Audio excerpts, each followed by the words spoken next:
반드시 알아차려야 하는 당뇨 초기 증상 3가지. 여러분, 혹시 최근에 건강검진을 받아보셨나요? 공복 혈당 수치가 100을 조금 넘게, 그러니까 예를 들면 105 정도 나오셨다면 지금 이 영상을 꼭 끝까지 보셔야 합니다. 그리고 특별히 지금 50대 이상이신 분들, 또는 부모님이나 배우자분이 당뇨를 앓고 계신 분들도 오늘 내용 꼭 알아두셔야 해요. 저는 28년째 당뇨 환자들을 진료하고 있는 내분비내과 전문의 닥터비입니다. 오늘은 당뇨병의 초기 증상, 그러니까 당뇨가 막 찾아올 때 우리 몸에 나타나는 신호들에 대해 말씀드리려고 합니다. 제가 수천 명의 환자분들을 진료하면서 느낀 건데요. 정말 중요한데도 많은 분들이 놓치고 계신 초기 증상들이 있더라고요. 이걸 미리 알아채면 당뇨를 조기에 발견해서 잘 관리할 수 있는데 대부분은 모르고 지나치십니다. 자, 오늘 영상 보시면 그런 실수를 하지 않게 되실 거예요. 특별히 마지막에 말씀드릴 내용은 많은 분들이 전혀 모르고 계신 당뇨 신호인데요. 이걸 놓치면 초기에 발견할 기회를 완전히 놓칠 수 있습니다. 그러니까 오늘 끝까지 집중해서 들어주세요. 여러분, 당뇨병이 왜 무서운 병이라고 할까요? 당뇨병은 우리 몸이 혈당을 조절하는 기능에 문제가 생기는 병이죠. 음식에서 얻은 당분 포도당이 제대로 세포 속으로 들어가서 에너지로 쓰이지 못하고 혈액에 남아돌게 되는 질환입니다. 피 속에 당이 넘치면 어떻게 될까요? 그 당이 혈관벽에 염증을 일으켜서 온몸의 혈관들을 망가뜨리기 시작해요. 그래서 눈 혈관이 망가지면 시력이 나빠지고 심하면 실명까지 갈 수 있고, 신장 혈관이 손상되면 콩팥 기능이 떨어져 투석을 해야 할 수도 있어요. 심장이나 뇌의 혈관이 막히면 심근경색이나 뇌졸중 같은 치명적인 합병증으로 이어질 수도 있습니다. 그래서 당뇨병을 침묵의 살인자라고 부르기도 해요. 처음에는 몸에 별다른 통증도 없고 겉으로 티도 안 나는데 조용히 진행되면서 어느 날 갑자기 큰 문제를 일으킬 수 있기 때문이죠. 그럼 당뇨병이 처음 시작될 때 우리 몸은 과연 어떤 신호를 보낼까요? 아이러니하게도 진짜 초기에는 아무 증상이 없을 수도 있습니다. 왜 그럴까요?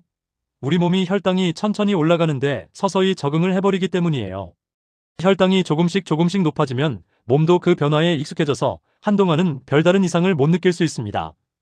마치 개구리를 미지근한 물에 넣고 서서히 데우면 위기를 눈치채지 못하는 것과 비슷한 이치예요. 그렇다 보니 많은 분들이 정기 건강검진이나 우연한 계기로 피검사를 해보고서야 당뇨 수치가 높다고요? 하고 처음 알게 되는 경우가 많습니다. 실제로 우리나라 30세 이상 성인 7명 중 1명은 당뇨병 환자라고 추정되는데요. 문제는 그중 수십만 명 이상은 본인이 당뇨병이 있다는 사실조차 모르고 지내신다는 거예요. 초기에는 증상이 뚜렷하지 않기 때문이죠. 특히 50대 이후 중장년층에서는 뭐 나이 드니까 여기저기 불편한 게 당연하지 하면서 당뇨 초기 증상을 단순한 노화 현상으로 넘기는 일이 많습니다. 그러다가 병이 꽤 진행된 뒤에야 발견되는 거죠. 자, 그렇다면 혈당이 더 많이 올라가면서 몸에 변화가 생기기 시작하면 어떤 증상들이 나타날까요? 지금부터 대표적인 당뇨병 초기 증상 몇 가지를 하나씩 말씀드리겠습니다. 첫 번째 신호는 물을 유난히 많이 마시고 화장실을 자주 간다는 것입니다.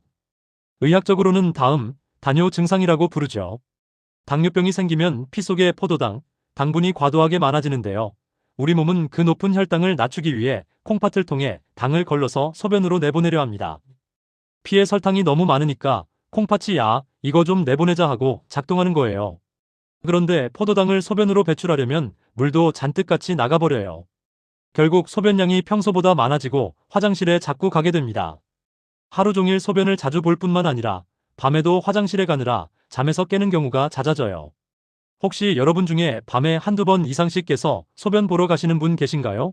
50대 이상 분들은 나이가 드니 밤중에 소변 보는 게 잦아지네 하고 그냥 넘어가기 쉬운데요.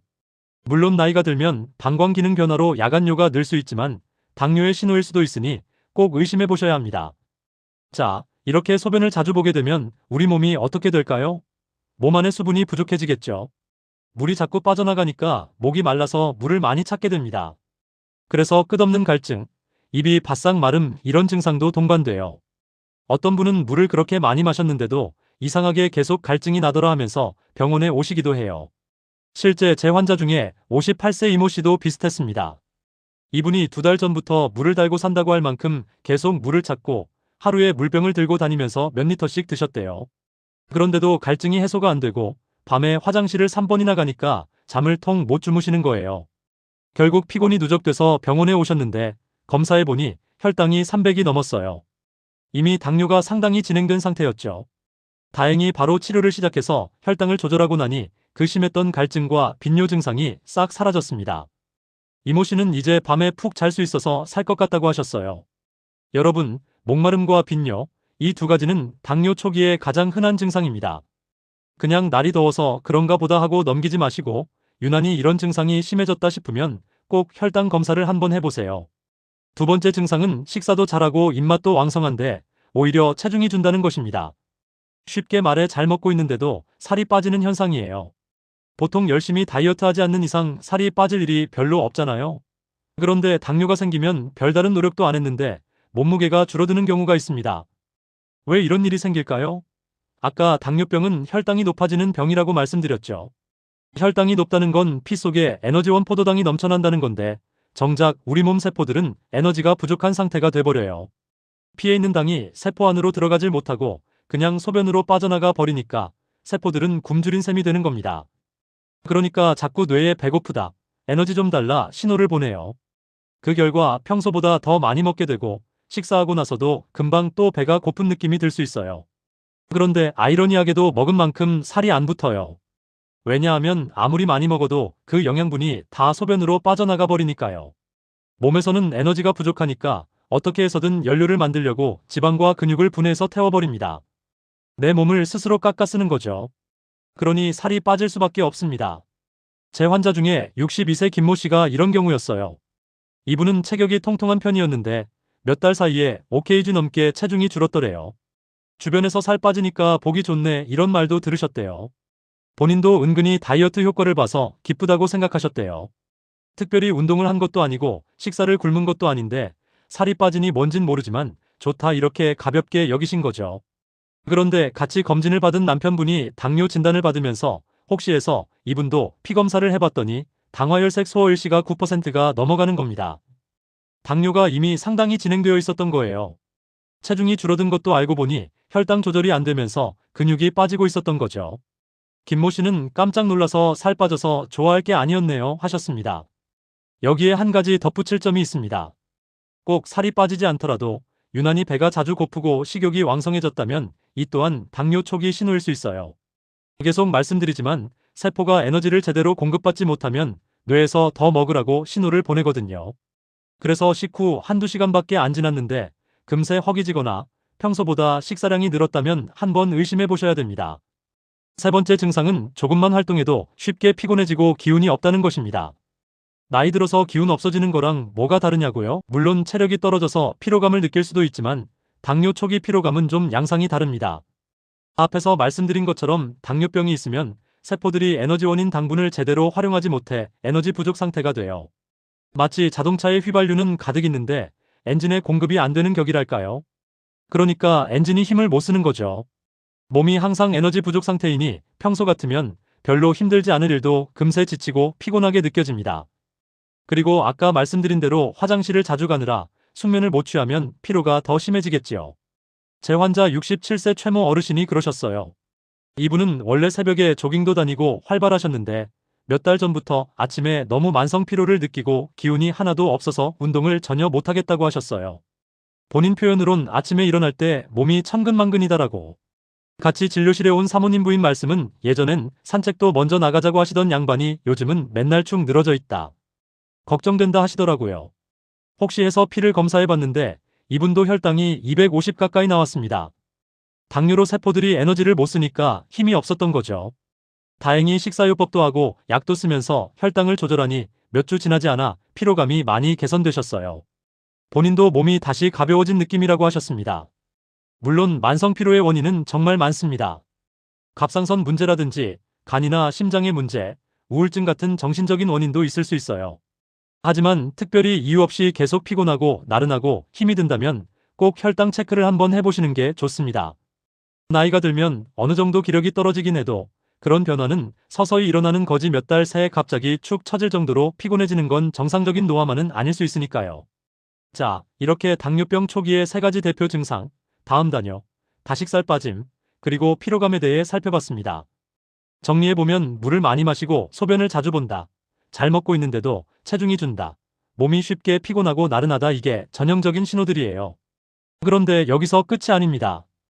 이외에도 초기 당뇨를 의심해야 하는 신호들이 몇 가지 더 있어요. 한두 가지만 더 소개해 드릴게요. 먼저 시야 변화입니다. 눈이 침침해지거나 갑자기 잘 안 보인다고 느끼는 경우인데요. 혈당이 높아지면 눈의 수정체에 당분과 수분이 끼면서 굴절률이 변해 일시적으로 시야가 흐려질 수 있습니다. 특히 갑자기 근시가 진행되거나 안경 도수를 자주 바꾸게 될 정도로 시력이 나빠졌다면 당뇨병을 의심해 볼 수 있어요. 실제로 55세 정모 씨는 눈이 침침해서 안경원을 갔더니 도수를 더 올려야 한다고 해서 새 안경을 맞췄는데 몇 달 지나니 또 흐려져서 안과에 가셨대요. 거기서 혹시 몰라 혈당을 재봤는데 공복혈당 180mg/dl로 당뇨 진단을 받으셨습니다. 지금 생각해보면 그 몇 달 사이에 혈당이 확 올라가면서 시력 변화가 생겼던 거죠. 다음으로 상처가 잘 낫지 않는 것도 중요한 신호입니다. 예를 들어 작은 상처나 발에 난 티눈, 발톱 옆이 부은 것 같은 게 있는데 치료를 해도 낫질 않고 계속 낑낑댄다 하면 혈당을 의심해 보셔야 합니다. 당뇨가 있으면 면역력이 떨어지고 세균이 잘 자라는 환경이 되기 때문에 상처 치유가 더디고 쉽게 덧납니다. 제가 예전에 만난 환자분 중에 발에 난 작은 상처를 방치했다가 그게 심하게 골마서 병원 오셨는데 검사해보니 당뇨가 진단된 경우가 있었어요. 당 조절을 안 하면 심하면 발가락을 절단해야 하는 상황까지도 갈 수 있거든요. 그리고 손발 저림이나 신경 증상도 있을 수 있습니다. 당뇨 초기보다는 좀 진행된 후에 주로 나타나지만 사람마다 다르니까요. 혈당이 높으면 혈액순환이 잘 안 되고 신경이 손상되면서 손끝 발끝이 찌릿찌릿하거나 저린 느낌이 생길 수 있어요. 만약 이유 없이 손발이 자꾸 저리고 시린 느낌이 든다면 한 번쯤 의심해 보시라는 거죠. 마지막으로 하나 더 말씀드리면 입안이 자꾸 마르고 텁텁하거나 입에서 과일향같이 단냄새가 나는 경우입니다. 혈당이 많이 높아져서 케톤이라는 물질이 쌓이면 숨이나 입에서 과일향 비슷한 냄새가 날 수 있어요. 그리고 입이 건조하니까 세균이 늘어서 입냄새도 심해질 수 있고요. 물론 구취나 입마름이 모두 당뇨 때문인 건 아니지만 갈증과 함께 입마름이 심하고 입냄새까지 난다면 꼭 확인해 보셔야 합니다. 지금 말씀드린 이런 증상들이 한두 개라도 해당된다 하시는 분들은요. 미루지 말고 병원에 가셔서 혈당 검사를 받아보시기 바랍니다. 가장 간단한 건 피 한 방울로 재는 혈당 측정이고요. 추가로 공복 혈당 검사나 당화 혈색소 검사를 해서 정확히 확인할 수 있습니다. 아침 공복 혈당이 126 이상이거나 당화 혈색소가 6.5% 이상이면 당뇨로 진단하고요. 그보다는 좀 덜 높지만 공복 혈당 100에서 125 또는 당화 혈색소 5.7에서 6.4% 정도면 당뇨 전 단계로 봅니다. 이 경우 아직 당뇨는 아니지만 언제든 당뇨로 진행할 수 있는 위험 상태니까 방심하면 안 돼요. 자, 여기까지 당뇨병 초기에는 어떤 신호들이 나타나는지 쭉 알아봤습니다. 혹시 지금 제 얘기를 들으면서 이거 나랑 비슷한데? 하고 뜨끔하신 분들도 있으실 거예요. 만약 그렇다면 너무 겁부터 먹진 마세요. 지금 발견한 것만으로도 정말 다행인 거거든요. 아까도 말씀드렸지만 많은 분들이 초기 증상을 눈치채지 못하고 당뇨를 한참 진행될 때까지 모르고 지내십니다. 그러다 한참 나중에 합병증이 생기고 나서야 내가 당뇨였어 하고 뒤늦게 알게 되면 너무 안타깝죠. 일찍 발견할수록 당뇨는 훨씬 잘 관리할 수 있습니다.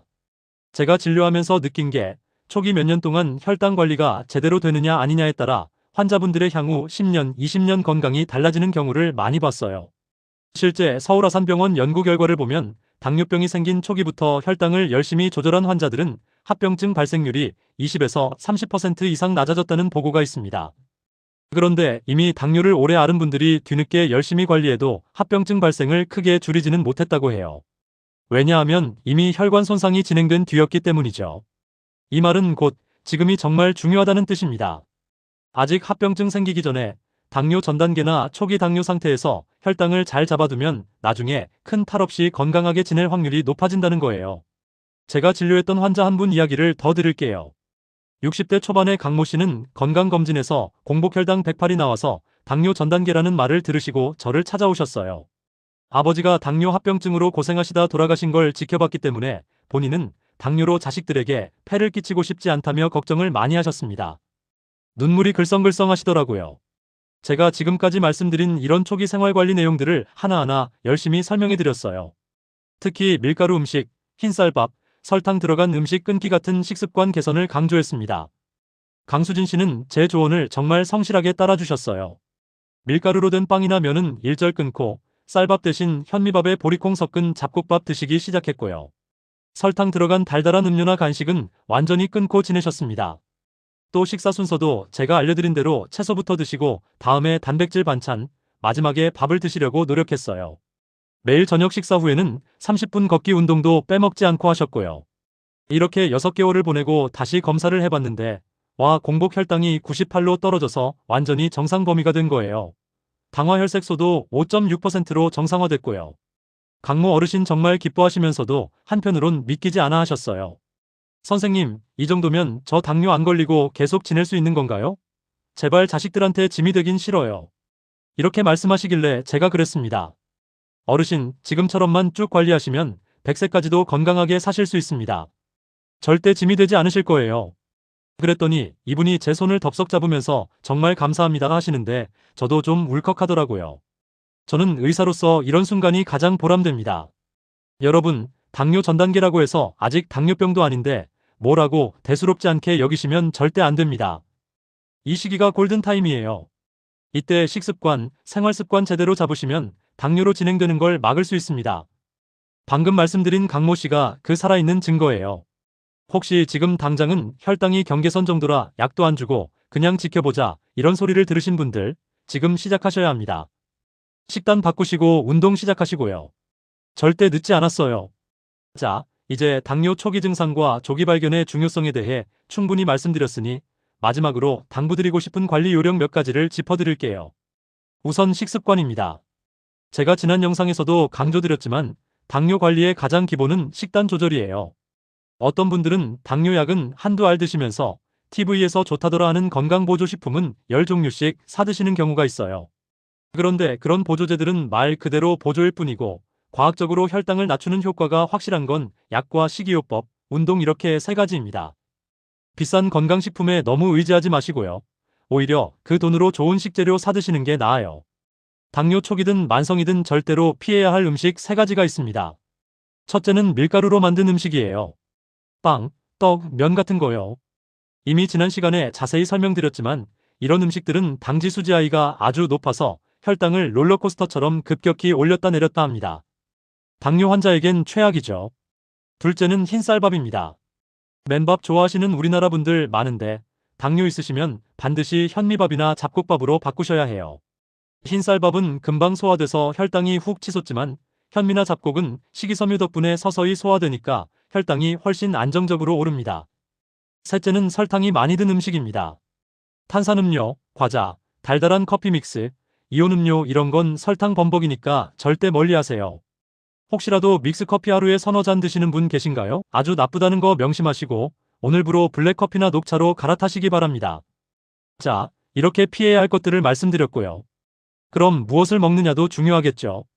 채소랑 양질의 단백질을 충분히 드세요. 채소에는 영양도 많지만 식이섬유가 풍부해서 혈당이 급상승하는 것을 막아주는 역할을 합니다. 단백질이나 좋은 지방도 마찬가지예요. 대신 탄수화물 당질은 총 섭취량을 좀 줄이는 것이 좋습니다. 보통 당뇨 관리 식단은 탄수화물 50% 이하로 맞추라고 하거든요. 밥, 빵, 국수, 감자, 과일 이런 당질 음식 양을 이전보다 줄이고 대신 채소, 생선, 살코기, 두부, 콩 이런 걸로 영양을 채우세요. 그리고 아까 언급했지만 식사 순서도 한번 실천해보세요. 채소 단백질 반찬 탄수화물 순서로 드시면 동일한 음식도 혈당이 덜 오른다는 연구 결과가 있습니다. 저도 환자분들께 이 방법을 권하고 있는데 효과를 많이 봤어요. 어렵지 않잖아요? 밥숟갈 들기 전에 상추쌈이나 나물 반찬부터 드시는 겁니다. 쉽죠? 꼭 해보세요. 다음은 운동입니다. 식사 관리와 운동은 당뇨 관리의 양대축이라고 할 만큼 둘 다 중요해요. 특히 식사하고 나서 1530분 정도 걷는 습관을 강력 추천드립니다. 밥 먹으면 졸리고 움직이기 싫으시죠? 하지만 억지로라도 걸으셔야 해요. 왜냐, 걸으면 우리 근육이 포도당을 에너지로 쓰면서 혈당을 떨어뜨리기 때문이에요. 식후에 걷는 것만으로도 혈당이 꽤 내려갑니다. 특히 저녁 식사 후에 산책을 꼭 해보세요. 저녁에 높아진 혈당을 밤에 좀 내려놔야 다음날 공복 혈당도 안정되거든요. 실제로 저녁 식후 운동을 꾸준히 하신 분들은 아침 공복 혈당 수치가 확연히 좋아지는 걸 많이 봤습니다. 그리고 일주일에 23번 정도는 가벼운 근력 운동도 해주세요. 꼭 헬스장 가서 무거운 역기 드는 게 아니어도 됩니다. 의자에 앉았다 일어나기 스쿼트, 벽을 짚고 푸시업하기, 아령이나 생수병 들고 팔 운동하기 이런 것만 집에서 하셔도 돼요. 근육량이 늘면 인슐린 저항성이 개선돼서 혈당 조절에 큰 도움이 됩니다. 근육은 우리 몸의 당 창고거든요. 창고 크기가 커지면 당을 더 많이 담아둘 수 있겠죠. 운동하시면서 체중이 빠지면 금상첨화고요. 사실 체중은 5%만 감량해도 혈당이 몰라보게 좋아집니다. 살 빼기가 말처럼 쉽진 않지만 방금 말씀드린 식단 조절하고 운동 열심히 하시면 분명히 효과가 날 거예요. 중요한 건 꾸준히 계속하는 것입니다. 당뇨 관리는 마라톤이지 단거리 달리기가 아니거든요. 절대 한꺼번에 무리하지 말고 너무 욕심내지 말고 지속 가능한 수준으로 꾸준히 실천하는 게 중요합니다. 제가 환자분들 보면 성공하는 분들은 절대 자기 자신을 한꺼번에 확 바꾸지 않습니다. 오늘부터 덜컥 굶다시피 한다거나 하루 2시간씩 운동 이런 게 아니에요. 대신 하나씩 단계적으로 고쳐나가세요. 이번 주엔 탄산음료 끊기부터 다음 주엔 아침에 20분 걷기 추가 이런 식으로요. 그러면 스트레스도 덜하고 성공 확률이 높습니다. 마지막으로 정기검진과 모니터링을 강조하고 마치겠습니다. 당뇨 초기이든 오래되었든 3개월에 한 번씩 병원 꼭 다니셔서 당화혈색소 검사를 하세요. 집에서 재는 혈당도 물론 중요하지만 당화혈색소 HbA1c는 지난 23개월간의 평균 혈당을 보여주는 지표라서 꾸준한 관리에 더 정확한 척도가 됩니다. 그리고 최소 1년에 한 번씩은 눈, 신장, 발 등 합병증 검사를 받으세요. 당뇨는 합병증이 생기기 전에는 통증이 없어서 방치하기 쉽지만 한번 합병증이 진행되면 되돌리기 어렵습니다. 미리미리 체크해서 초기 단계에 잡는 게 최선이에요. 특히 눈 검사는 꼭 매년 하시길 권합니다. 망막증은 초기엔 증상이 없는데 발견 시기를 놓치면 시력을 잃을 수도 있거든요. 다행히 혈당만 잘 조절해도 이런 합병증들의 위험을 크게 줄일 수 있습니다. 당화혈색소를 1%만 낮춰도 눈, 신장 합병증 위험을 20에서 30% 줄인다는 연구 결과도 있어요. 결국 내 혈당 숫자를 내 관리 하에 둔다는 게 중요합니다. 집에서 매일 혈당을 재서 수첩에 적어보세요. 아침 공복, 식후 2시간 혈당을 쓰다 보면 어떤 음식을 먹었더니 혈당이 얼마나 올랐는지 직접 보이잖아요. 그럼 내가 어제 저녁에 먹은 찐빵 2개가 내 혈당을 200까지 올렸구나. 다음부턴 찐빵은 안 먹어야지 하고 느끼게 됩니다. 이렇게 스스로 피드백을 받으면서 관리하면 훨씬 효과적이에요. 자, 여러분. 오늘 정말 긴 시간 제 이야기 들어주셨는데요. 당뇨병 무섭죠? 하지만 관리만 잘하면 두려워할 필요 없습니다. 아까 제 환자분들 얘기했지만 당뇨 진단받고도 2030년 이상 합병증 없이 건강하게 지내는 분들 정말 많아요. 그분들이 특별한 약을 쓴 것도 아니고 기적의 명약을 찾은 것도 아닙니다.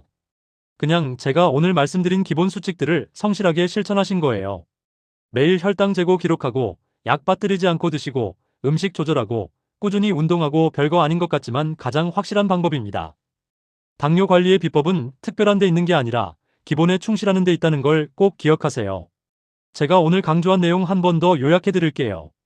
당뇨병 초기 증상 목이 말라, 물을 많이 마시고 소변을 자주 본다. 잘 먹는데도 살이 빠지고 자꾸 배고프다. 이유 없이 피곤하고 기운 없다. 그리고 눈이 침침해지거나 상처가 잘 안 낫거나 손발 저림 같은 게 생길 수도 있다. 이런 신호가 보이면 지체 말고 병원 가서 검사해라. 이게 첫 번째 메시지고요. 두 번째, 당뇨 전 단계라면 지금이 기회이니 생활 습관을 확 바꿔라. 밀가루, 흰쌀, 설탕 끊고 현미 잡곡밥 드시고 채소, 단백질 위주로 드시고 매일 걷기 시작해라 이겁니다. 어렵지 않습니다. 할 수 있어요, 여러분. 제가 장담하는데 꼭 약을 써야만 혈당이 좋아지는 게 아니에요. 생활 습관만 제대로 고쳐도 초기 당뇨나 당뇨 전 단계 분들은 정상으로 돌릴 수 있습니다. 오늘 제 이야기 들으신 김에 바로 실천해 보세요. 오늘부터 딱 하나라도 시작해 보시는 거예요. 지금 이 영상을 보신 분들은 분명히 잘 해내실 거라 믿습니다. 제 얘기가 조금이나마 도움이 되었다면 좋아요 버튼 눌러주시고요.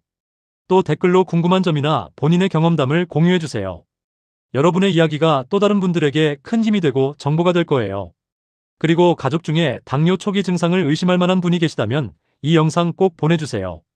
혹시 이렇지 않으세요? 하면서 공유해 주시면 그분이 조기에 발견하는 데 큰 도움이 될 겁니다. 그리고 구독과 알림 설정 해두시면 제가 앞으로도 당뇨 관리에 관한 유익한 정보들 계속 전해드릴 테니까 놓치지 않고 보실 수 있습니다. 다음에도 제가 더 좋은 내용으로 찾아뵐게요. 여러분 건강하세요. 그리고 꼭 기억하세요. 당뇨 관리의 핵심은 값비싼 건강식품이 아니라 올바른 식습관과 생활습관이라는 것. 오늘부터 실천하시면 분명히 변화가 시작됩니다. 늦지 않았습니다. 저는 여기서 인사드릴게요. 다음 영상에서 또 만나요.